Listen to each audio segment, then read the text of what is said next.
Amandla. Amandla. Forward with the youth of our country, forward. Forward with the youth of our country, forward. Amandla. Let us be seated, please.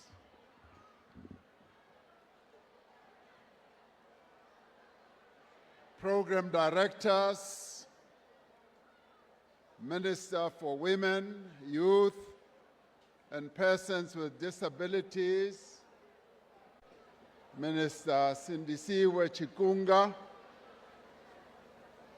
and Ntate Maile, the MEC in our government here in the province of Gauteng, Minister of Arts, Sports, Arts and Culture, Minister Gayton McKenzie, Acting Premier of our province, Mayor Faith Mazibuko, the Executive Mayor of Johannesburg, Councillor Dada Morero, as well as the Deputy Mayor of Johannesburg, ministers who are here present and deputy ministers, members of parliament, members of the provincial legislatures, and councillors of our local government, the chairperson of the board of the National Youth Development Agency, and co-founder of and CEO of One Young World, Ms. Kate Robinson, Managing Director of One Young World, Ms. Ella Robinson McKay, and representatives of youth formations, not only from our country, from a number of other countries who have come here to join us, ambassadors from various countries, both here on our continent and outside our continent. We thank you for honoring this day when we commemorate the struggle of young people. Your Majesty, the Reign Queen of our nation, Masalana Abo, we thank you for being here as well, and other traditional leaders who are here present, and also greetings to the youth of 1976 who have also come forward to be part of this commemoration, and the young people of our country, the young people of our beloved nation. Sanbonani. Dumelang, Abusheni, Molweni, Masiari, Intlekani, Lochani. Thank you very much to all of you for being here.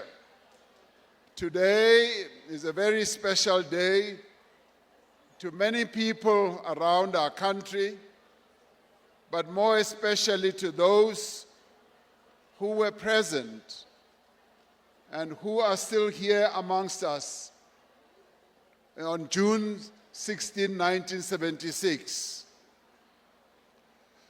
50 years ago, not far from where we stand today, thousands of young people marched carrying nothing but their school books, their school bags, and the courage that they had in their hearts and the dreams that they had.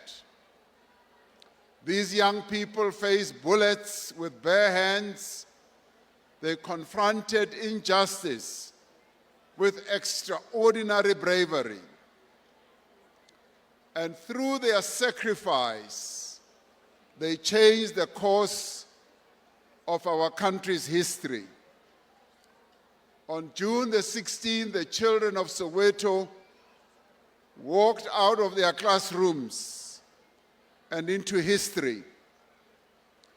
they were told that they could not learn in their own languages, in their own country, and on equal terms. They refused that limit, and many of them paid for that refusal with their lives. We gather here to mark 50 years since the uprising of South Africa's young people on the June 16, 1976. Half a century later, we remember, we commemorate, and we honor a generation of young people whose courage, whose ability to organize themselves, and whose hunger for freedom and knowledge marked a turning point in the struggle against apartheid. The question before us today is not whether young people have the courage to change the trajectory and the future of South Africa. The youth of 1976 answered that question. The question before us is whether South Africa is doing enough to create opportunities worthy of the sacrifice that was made by the young people of 1976. Speaking at the 20th anniversary of the uprising, President Nelson Mandela addressed the youth of our country, and he said, "On that fateful day, 20 years ago, you jolted this nation from its slumber and rejected the slave education that the apartheid regime had implemented." He continued to say, "You changed the course of history and accelerated the downfall of the apartheid system." Close quotes. It was here that thousands of learners who had left their classrooms to protest against the imposition of Afrikaans as a medium of instruction in their schools. But their protest was about more than just the Afrikaans language. It was a rejection of the Bantu education system, which was designed to limit the aspirations of black children and prepare them for lives of servitude. The then leaders of the apartheid government said, "We must teach black children enough so that they can be drawers of water and just cut wood." It was a protest against the injustice of impoverishment, a protest against denigration and daily hardship that had been imposed on the black child by the cruel system of apartheid. From the streets of this township, Soweto, issued a powerful cry for justice, for dignity, and for equality. The struggle of the young people did not begin with the class of 1976. They knew that they stood on the shoulders of earlier generations. Leaders such as Anton Lembede, Nelson Mandela, Walter Sisulu, Oliver Tambo, Albertina Sisulu, Lillian Ngoyi, and Robert Sobukwe, and many others, who moved the liberation struggle towards mass mobilization and direct action. They got their inspiration from those leaders who had preceded them: but leaders who during their lifetime had turned the tide of our struggle. They were shaped too by a wider current of liberation, a wider current of liberation that was flowing across the continent. The struggles of the people of Ghana, of Algeria, of Mozambique, of Angola, and the Congo had showed that colonialism could be defeated. Across the diaspora, the civil rights and Black Power movements affirmed the dignity of Black people, even in the United States of America. By the early 1970s, the Black consciousness movement was teaching a new generation to reject notions of inferiority, to recover their dignity, to reclaim their identity, and to forge their own future.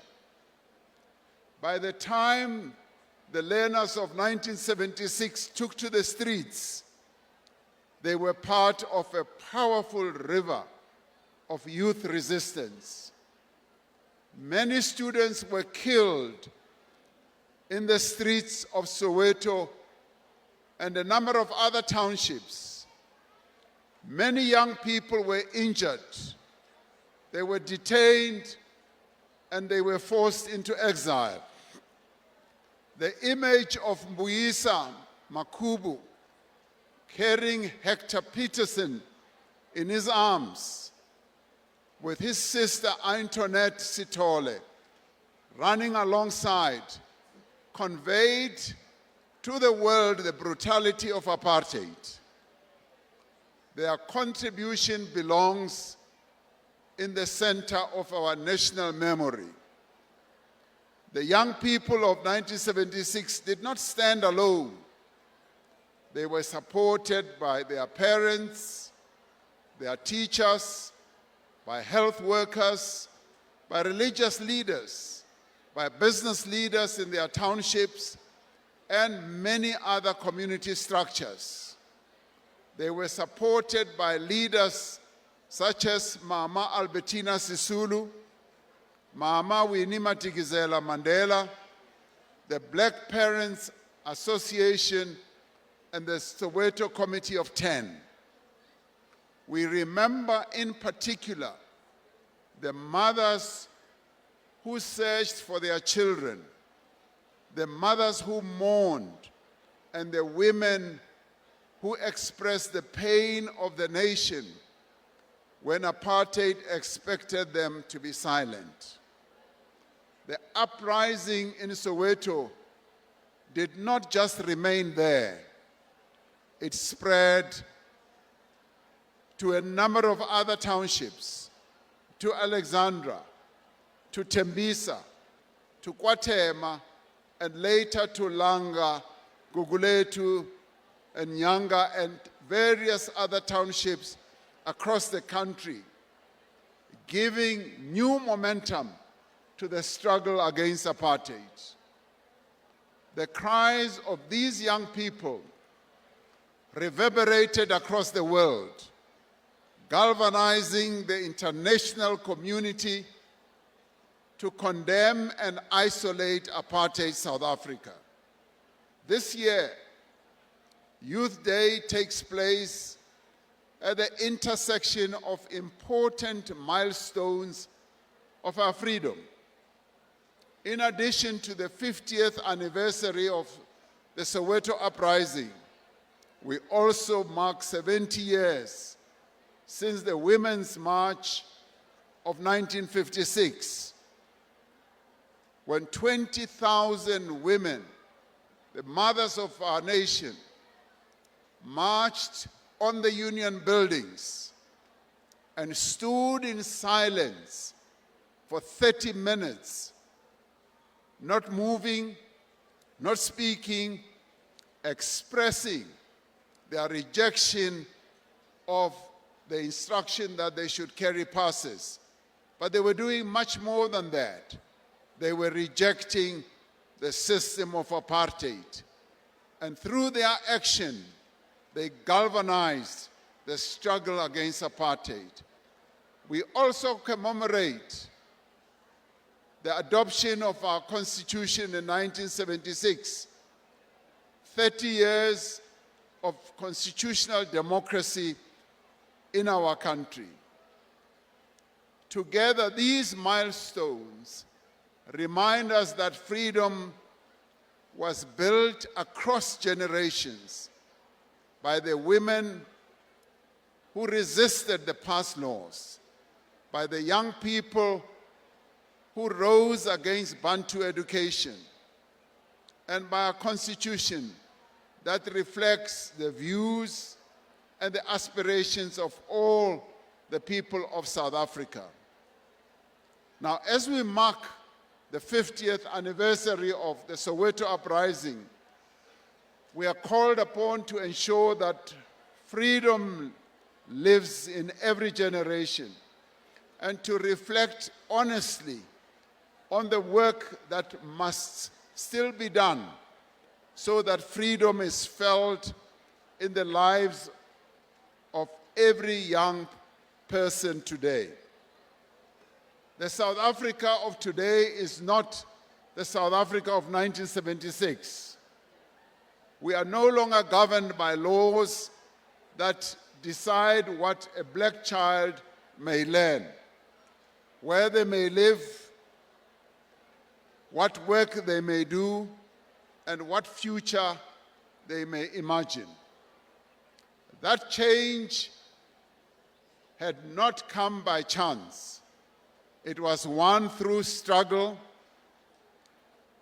protracted resistance by our people, but it is also protected through our Constitution and advanced through the policies and programs of our democratic government.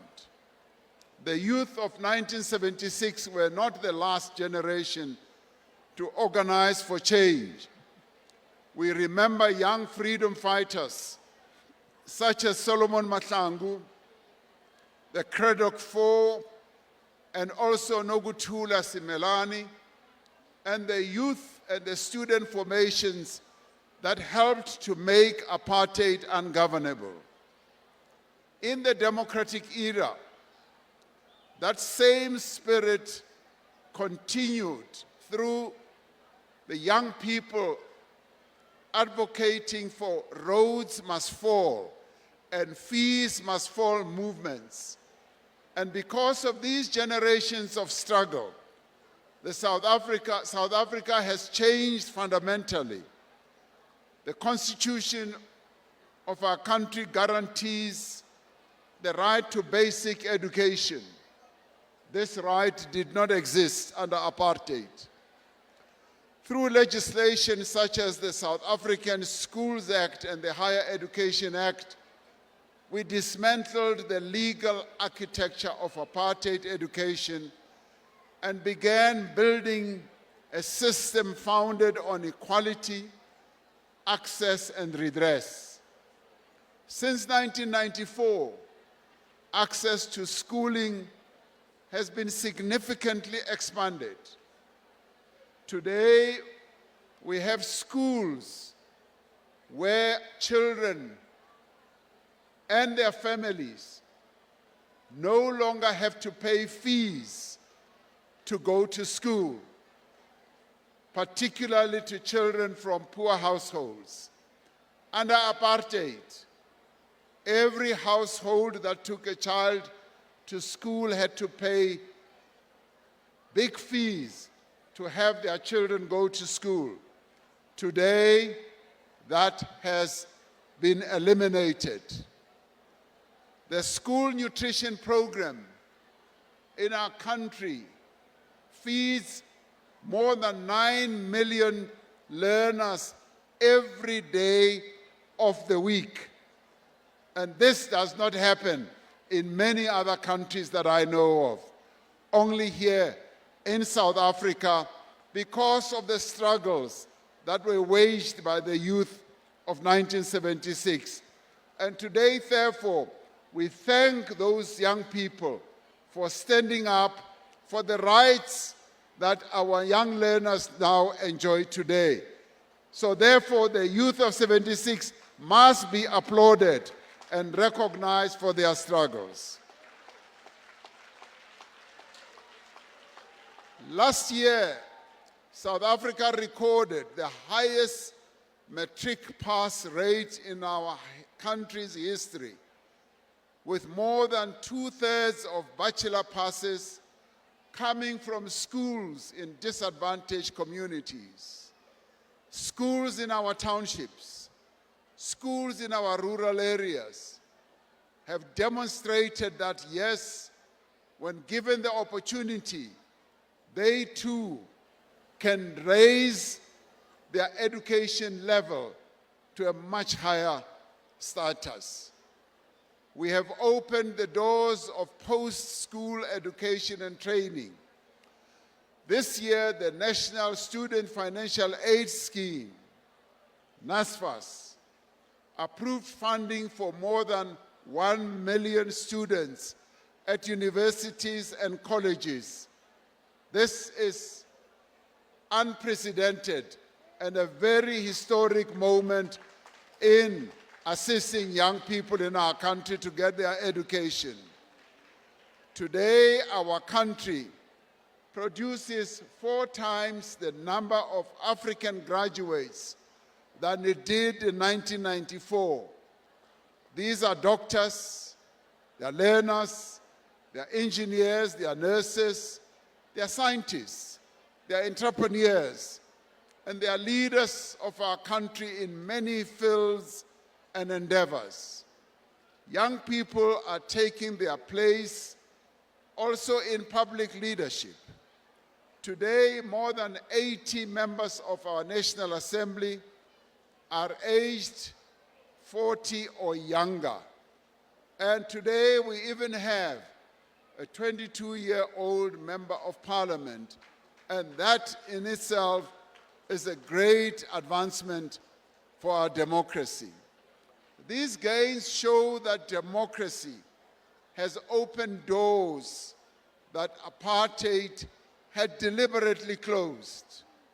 And these are some of the gains that the youth of 1976 was fighting for. But opening doors is not enough. The task now is to ensure that those doors that have been opened do lead to skills, to employment, to enterprise ownership, and to dignity. Yes, we agree with the NYDA that much more still needs to be done. And yes, my young sister, we have heard your demands. Your demands are not only 4, they are plentiful. And I have said, having had those 4 direct demands today, I want all the ministers, the deputy ministers, the premiers who are here present, the mayors, the councillors, yes, to craft solutions to the demands that we have made. Those that are responsible must come up with those solutions, yes, and bring them forward to me so that we can respond to you. But I don't know whether we can respond to the demand that young men want enough money to take their girlfriends out to lunch or to dinner. That one I leave to you. However, we must be honest about the challenges before us. More than 4.7 million young people are unemployed in our country. We are not alone as South Africa carrying the burden of unemployment. Many other countries around the world, especially on our continent, are carrying the same burden of the unemployment of young people. The youth unemployment rate stands at 46%. which is totally unacceptable. Behind every statistic is a young person who wants to work, who wants to contribute, and who wants to build a future, and who wants dignity. It is the graduate who sends out, yes, dozens of applications and receives no reply. It is the young entrepreneur with an idea but no access to capital. It is the skilled artisan who cannot find an opportunity to demonstrate their own talents. We cannot accept this as normal. Young people are among the most affected by violent crime and theft. These are some of the greatest threats to our country's prosperity and to social stability in our country. Faced with these challenges, there are some who blame the problems of unemployment and crime and poor service delivery on foreign nationals. Even as we recognize the challenge of illegal immigration, of having undocumented migrants in our country, which we are taking decisive action to address, our problems are in the main our own problems, and which we have a responsibility to fix ourselves, working together. We recognize that many communities are frustrated by crime, unemployment, and the pressure on public services. Now, these frustrations are real, and we can never dismiss them. I addressed the nation the other day, and I acknowledged that these are the cries and these are the challenges that our people are experiencing. But we must also be honest about the causes of these challenges. The roots of these challenges lie in primarily the inequality that we have inherited from our past. Yes, many say we should stop blaming our past, but it is our past that continues to cast a shadow on the future that our people aspire to. Yes, slow economic growth is also a cause of these challenges, as I said, and also the weaknesses in service delivery are also causes of the challenges that we are going through. Meeting someone who was an ambassador in the United States, who was a British citizen, he said to me, he had lived in the United States for many, many years, and in a number of other countries, also on the African continent, and he said he could see that the past that had been imposed on black people who became slaves in the United States and the Caribbean islands, yes, and the colonialism that had been imposed on many people on our African continent continues to be a legacy that casts that shadow on the future that we all aspire to. And so therefore, the past is something that we have to deal with. We have to address. We can never say that that past does not exist. And it is this that we are dealing with. And addressing these challenges does require practical solutions, not the scapegoating of vulnerable people. The challenges facing young people are grave, and their concerns are real. And we heard them earlier from the chairman of the National Youth Development Agency. That is why our response to these challenges must be both comprehensive and urgent. In this regard, Our government is acting on a number of fronts, but principally on 3 fronts. First, we are expanding public employment, youth service and workplace experience. More than 5.7 million young people are now registered on the SA Youth Mobi platform. Of these, more than 2 million young people have gained access to earning opportunities as young people flight their own CVs and details. On that platform, employers across our country are able to see what their capabilities are.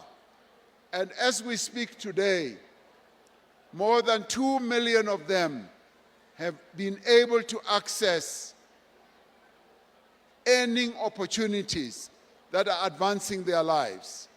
And this platform, having been initiated by government, together with a number of other institutions, is working for young people. The Presidential Employment Stimulus has created work and livelihood opportunities for more than 2.5 million unemployed South Africans. Of these, 82% were young people and 66% were women.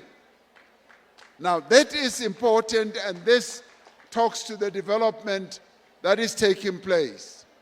Through the pilot phase of the Job Boost Outcomes Fund, we've got more than 9,000 young people who have been enrolled and more than 7,000 successfully placed in employment. And this is a jobs fund that is continuing to gather momentum and will in the end be getting young people to get employment opportunities. This shows the potential of training that is linked to employment opportunities. The revitalized National Youth Service has placed more than 130,000 young people in paid service opportunities to date, with more than 100,000 community service youth employment opportunities. This is progress. We are moving forward. Now, these interventions give young people a foothold in the world of work, but they are not the final destination. That is why our overarching priority at the moment is to grow an inclusive economy that creates sustainable jobs at scale. Second, we are reshaping the skills system so that qualifications that young people get should lead more directly to work and experience. We are moving away from training for training's sake. We are moving away from training to give young people certificates. We want them to get the certificate and to work at the same time. That is the important destination that we are going to. That is why we are strengthening the TVET college system as engines of occupational skills and linking colleges, employers, and our SETAs to the needs of local economies. This linkage is going to produce great results. We have seen it work in other countries. We've seen it work in countries that have excelled in the manufacturing sector, countries that have excelled in entrepreneurship. Skills are not formed in the classrooms alone. They are formed in the workplace, in industries, communities, and enterprises. That is the destination we are headed in. And we are making all efforts to get cooperation from all key stakeholders, the private sector, as well as all other institutions and stakeholders.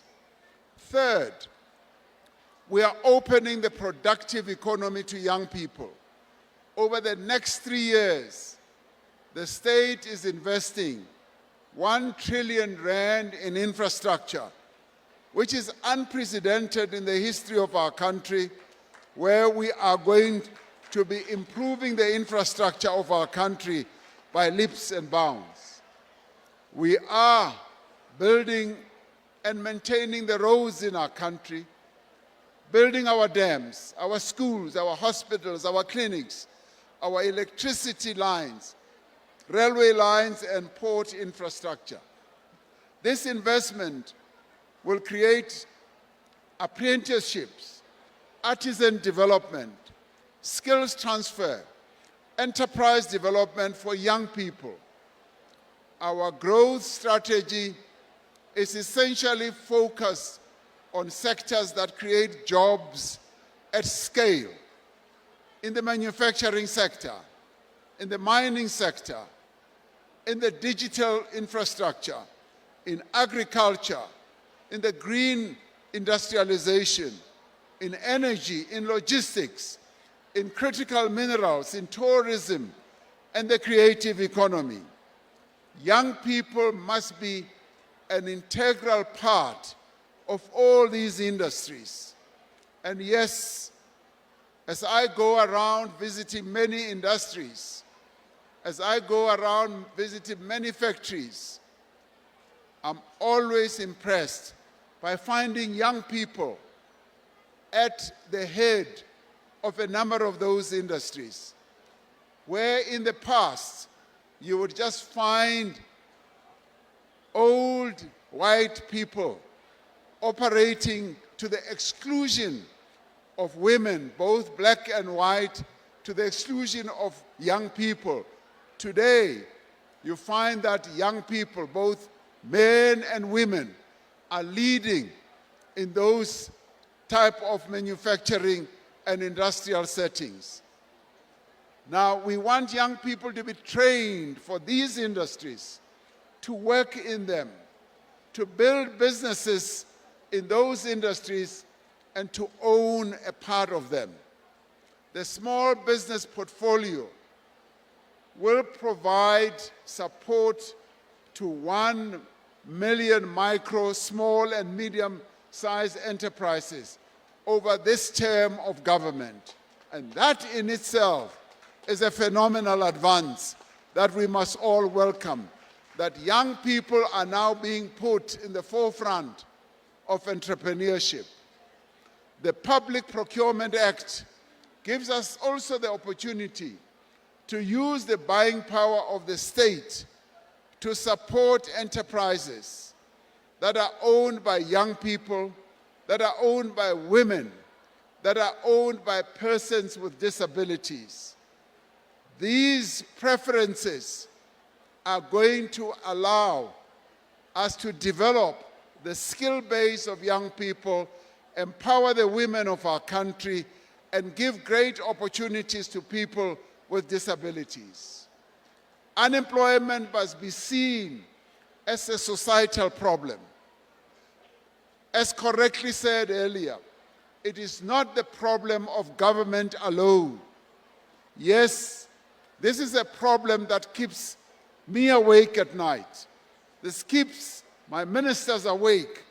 It is an overriding problem for all of us. But all stakeholders in our country must work together to provide sustainable solutions to reduce unemployment, especially among young people. Government has a responsibility and to continuously take action to address this problem. However, the private sector also has a responsibility to also address the challenge of unemployment. I want to speak directly to the private sector today and to say to every business owner, every manager, every person who holds in their hands the power to hire, and say the young person in front of you does not lack ability. They lack only one thing, the chance to prove themselves that they are capable. That is what they lack. So the young people of our country are saying, give us an opportunity. Give us an opportunity to demonstrate what we are capable of. I'm asking the private sector to open the doors of employment. The government has opened the doors of learning. Today, the doors of learning are open, and we say to the private sector, who is the biggest employer in any economy, and our economy as well, we say, open your doors to the employment of young people. Hire young people for potential, not for experience. And that is why we're saying we must do away with this requirement for experience. We must hire young people and give them a chance to get into the world of employment. And I say to the private sector, government will not ask you to carry that risk alone. Through the employment tax incentive, we already share the cost of bringing young people into their first job. We will strengthen that support because the first job is the hardest one to get and the most important in the lives of young people. We must change how we prepare young people for their beginning. We therefore call upon employers to hire a young person and not to have to require them to have experience before you hire them. Bring them in and give them the experience. Bring them in and give them the jobs. As the country prepares for the next local government elections, we must place young people at the center of building municipalities that work. Young people must not only be councillors, they must be the engineers in our local government. They must be the planners, the town planners and the city planners. They must be the artisans who work in our local government. They must be water technicians, electricians, data specialists, and entrepreneurs who build sustainable towns, cities, and villages. Our progress as a nation must be measured on whether young people are moving from school to skills, from skills to work, and from enterprise support to markets, to scale, and to ownership. This is how we honor the youth of 1976, by building a South Africa in which every young person has a fair chance to learn, to work, to earn, to serve, to build, to create, to own, and to live with dignity. That is the South Africa that the youth of 1976 sacrificed their lives for. Across South Africa, there are 37 million young people under the age of 35. This is our country's strongest strength. The youthfulness of our population provides our country with a dynamism, an innovativeness, and potential productivity that few other countries outside our continent can match. This generation must take its place in every part of national life, in the economy, in public institutions, in our communities, in innovation, in culture, and in the work of building and strengthening our democracy. Young people of 1976 remind us that freedom is not protected by memory alone. It is protected by active citizenship, by organization, by discipline, by service, and by responsibility. Today's generation has tools that the youth of 1976 did not have. They have technology, they have information, and platforms that can connect communities, expose injustice, and build enterprises. Technology must be matched by purpose, organization, and commitment to the good of our country. As we look to the future, young people must be at the center of democratic participation. They must register to vote. They must vote in the elections of their country so as to determine the future of this beautiful country that we have. They must engage in municipalities, and they must hold public representatives accountable. Democracy is not only what happens in Parliament and in the legislatures of our provinces or in the councils of our municipalities. It is also built in our schools, in our university campuses, in our college precincts, in our churches, in our sports fields, and community halls, and the streets and the homes of our country. President Nelson Mandela said at the birth of our democracy that the time to build is upon us. This is the responsibility of our lifetime, to ensure that young people have the opportunity, the support and confidence to build their own lives and to shape the future of our country. Let us honor the youth of 1976, not only by remembering their courage, their sacrifice, but by continuing the work for which they sacrificed so much. Let us build a South Africa in which freedom lives in every generation going forward. 50 years ago, the youth of 1976 marched for the right to learn.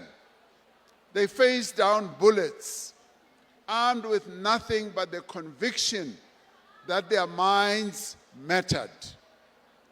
Today's generation inherits that courage, but the battle has changed. The youth of 1976 fought exclusion. They fought oppression. Ours must fight unemployment, poverty, and inequality.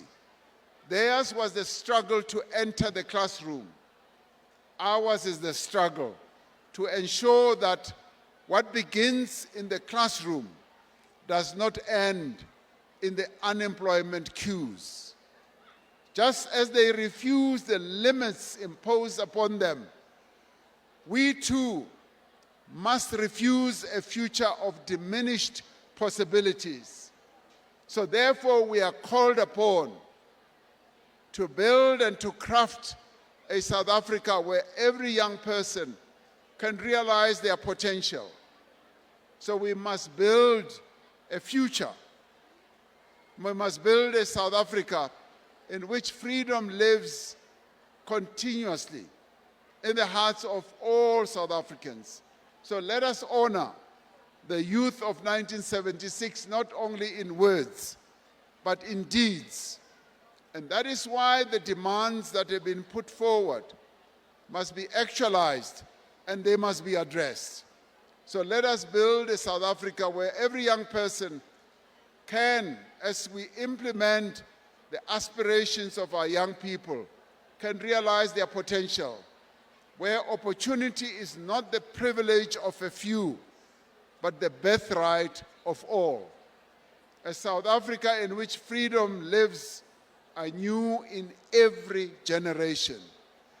This is what the youth of 1976 rose and marched for, and this is what they sacrificed for.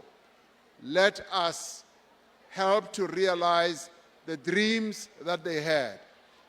And I have great confidence that we can fulfill those dreams, working together, all of us pulling in the same direction, building a South Africa that we can all be proud of. So on this day, as we commemorate 50 years of the uprising of young people in our country who helped to change the course of the history of our country and the future of our country, let us all say, forward to the young people of South Africa, forward. Forward to the young people of South Africa, forward. Amandla. Ngiyabonga. Thank you very much.